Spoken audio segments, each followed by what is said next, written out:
कुबेरेश्वर बाबा की इस पवित्र धरा पर बैठकर भगवान शंकर की पवित्र कथा का लाभ ले रहे हैं। शिव महापुराण की कथा को श्रवण कर रहे हैं।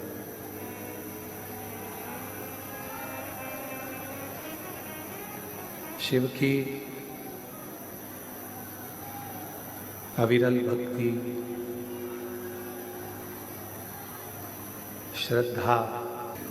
श्रद्धा और विश्वास का एक संगम शिव महापुराण की कथा है। बाहर की आवाज बढ़ाओ। बाहर शिव की ही उदारता है, भगवान शंकर की ही कृपा है, शिव की ही करुणा है।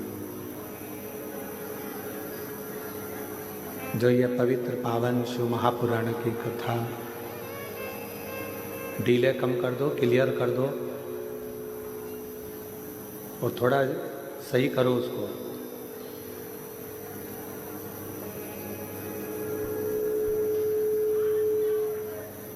भगवान शिव की ही कृपा, करुणा, उनकी उदारता, उनकी दया है।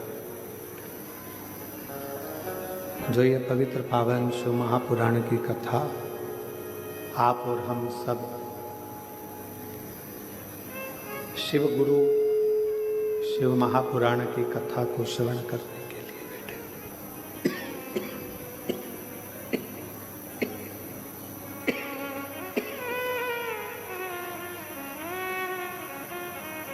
शिव गुरु शिव महापुराण की कथा को ग्रहण करने के लिए, उसको श्रवण करने के लिए बैठे हैं।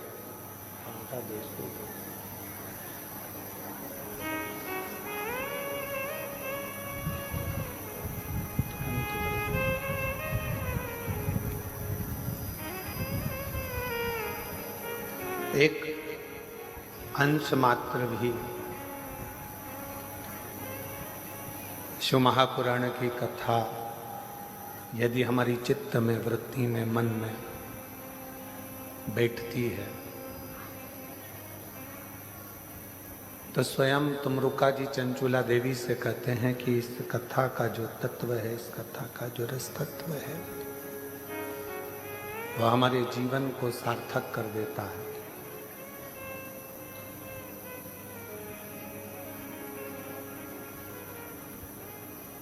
एक स्त्री के लिए,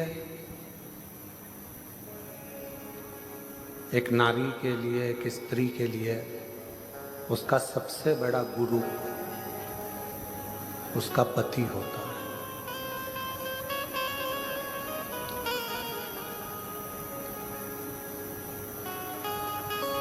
अगर कोई तुमसे पूछे कि एक स्त्री का, एक नारी का सबसे बड़ा गुरु कौन होगा, तो वो उसका पति होगा।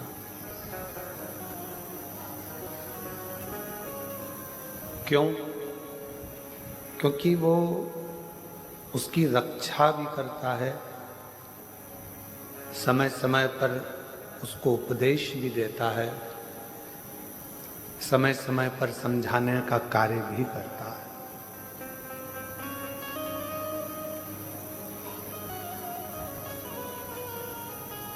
पर यदि कोई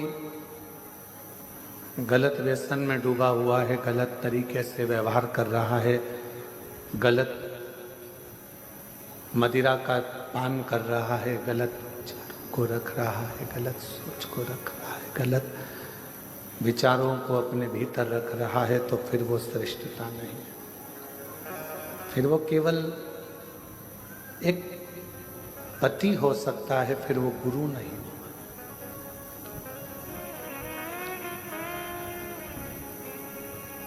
शिव गुरु, शिव महापुराण की कथा कह रही है कि शंकर भगवान मां सती के भी गुरु के पद को लिए हैं।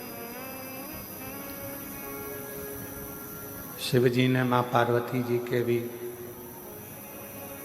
गुरु पद को लिया है। और जैसे एक गुरु समय समय पर उपदेश भी देता है तो परीक्षा भी लेता है।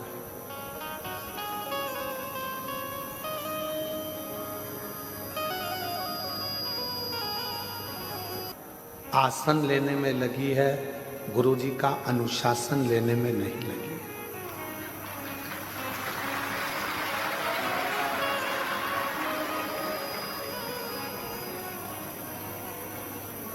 आज के ज़माने में ये सोचा जाता है कि गुरु का आसन कब खाली हो, गुरुजी ऊपर जाएं और हम आसन पर बैठ जाएं।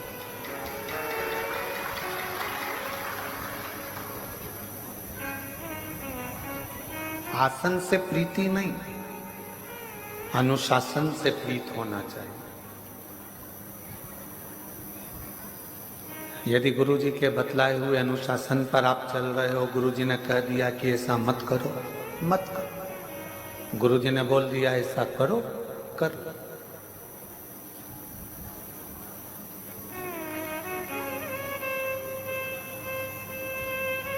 गुरुजी ने मार्ग बता दिया, उस मार्ग पर चल जाओ। गुरुजी ने कोई उपदेश दे दिया, उसको श्रवण करो और उसको अपने जीवन में उतारो। आज चेला गुरु के अनुशासन पर नहीं चलता। आज चेला गुरुजी के अनुशासन पर नहीं, आज शिष्य गुरु के अनुशासन पर नहीं।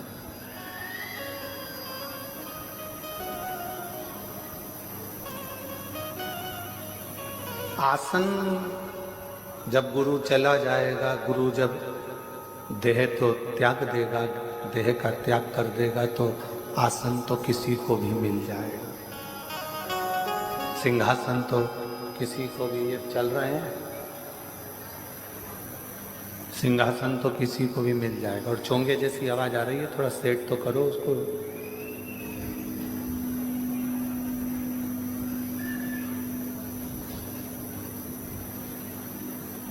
आसन किसी को भी मिल सकता है, किसी को भी प्राप्त हो सकता है,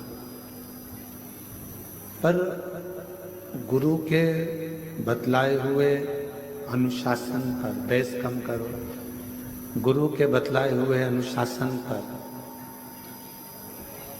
जब हम चलते हैं तो ये निश्चित है,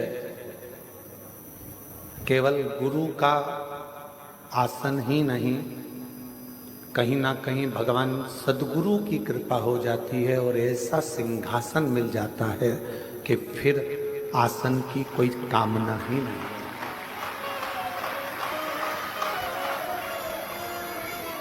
फिर आसन की कोई कामना नहीं।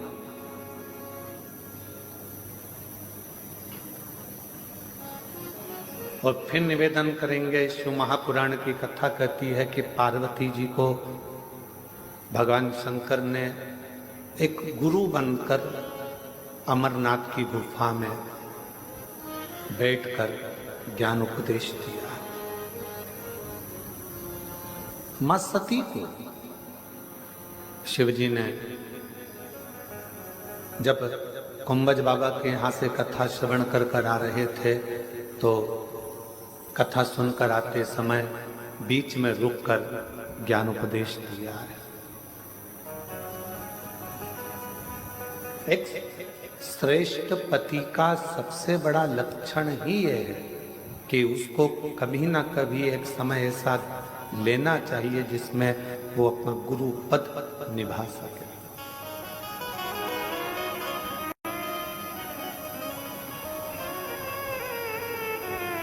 वो अपना गुरु पद निभा सके। और यहां तक कहेंगे,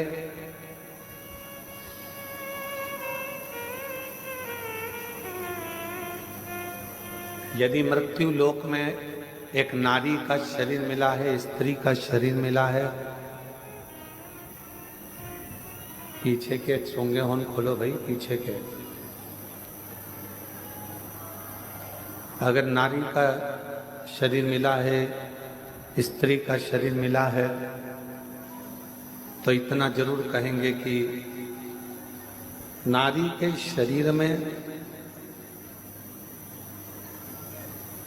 अगर ये शरीर आपको स्त्री का मिला है तो नारी के शरीर में एक घर की सास के, घर के बुजुर्ग के और एक पति के चरण छूना चाहिए, बाकी के जगत में कोई भी हो किसी के नहीं छूना चाहिए।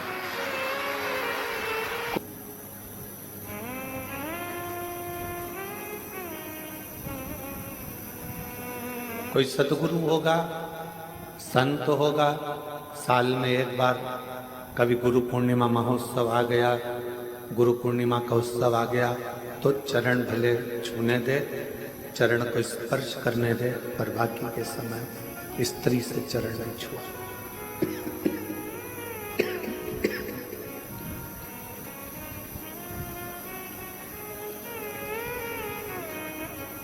पति को गुरु मानना,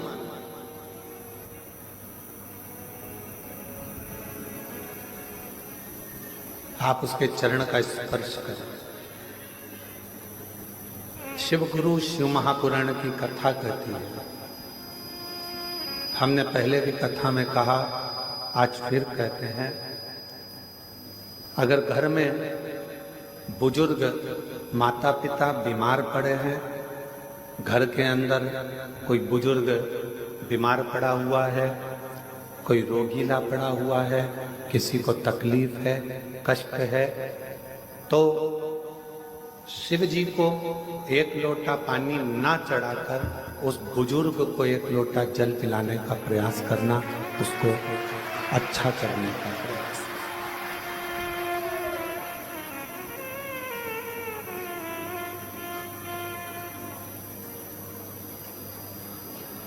आज के जमाने में सबसे बड़ी परेशानी एक ही है कि लोग जगत के गुरुओं के पास तो जाते हैं, पर घर में बैठे हुए माता पिता रूपी गुरु का सम्मान नहीं कर पाते। और माता गर्भ में भी जो ज्ञान दे, गर्भ से निकलने के बाद भी जो ज्ञान उपदेश दे, उलझनों से निकालते निकालते तुम्हें अपनी मंजिल तक पहुंचा दे, वो जगत की एक माँ होती है। एक माँ, एक पिता उलझनों से निकालता हुआ तुम्हें सतमार्ग पर लेकर चला जाता।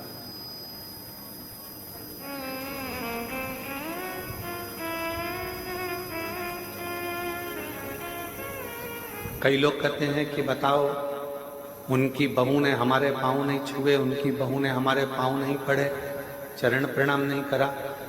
जेठ के पांव छूना है, थोड़ा दूरी से, चरण का स्पर्श नहीं होना चाहिए। नंदोई के पांव छूना है, चरण यहां है, थोड़ा दूरी से, चरण का स्पर्श नहीं होना चाहिए।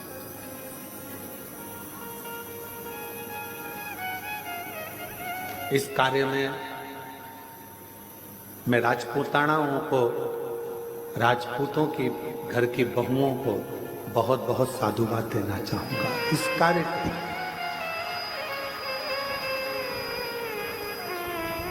राजपूतों के, राजपूतानाओं के घर की जो बहुएं होती हैं, राजपूतों के घर की जो बहुएं बेटियां होती हैं, सिर पे पल्लू लेकर अगर किसी के चरण भी छूना है तो अपने पल्लू का एक सिरा लेकर जमीन को रखकर जमीन को ही वो प्रणाम करते हुए उनको नमन कर लेती हैं, खम्मा घनी कर लेती हैं।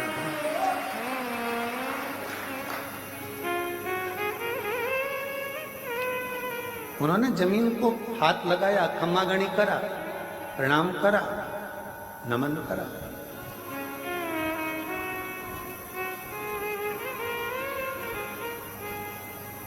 ये हमको संस्कार प्राप्त होते हैं।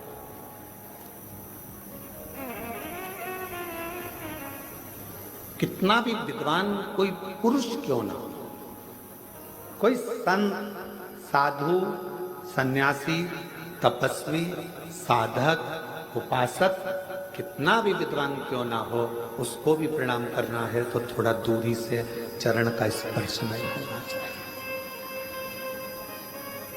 एक पति, दूसरा परमेश्वर, उसका चरण का स्पर्श तुम कर सकते।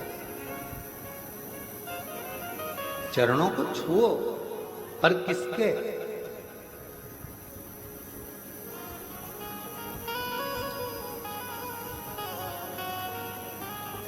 एक मेरे देव अधिदेव महादेव के मंदिर में पहुंचो, मेरे शंकर की चौखट पर जाओ, शिव जी के द्वार पर जाओ, तो शंकर भगवान का अगर मौका लगे आप लोगों को, अगर कहीं ऐसा शिव कृपा कर दे और शंकर जी की करुणा से अगर मौका लग जाए, तो शिवलिंग का स्पर्श, जलाधारी का स्पर्श, और अगर नहीं मौका मिलता, किसी मंदिर में जल चढ़ाने का भी मौका नहीं मिलता, किसी मंदिर में जल चढ़ाने के लिए का जल अपने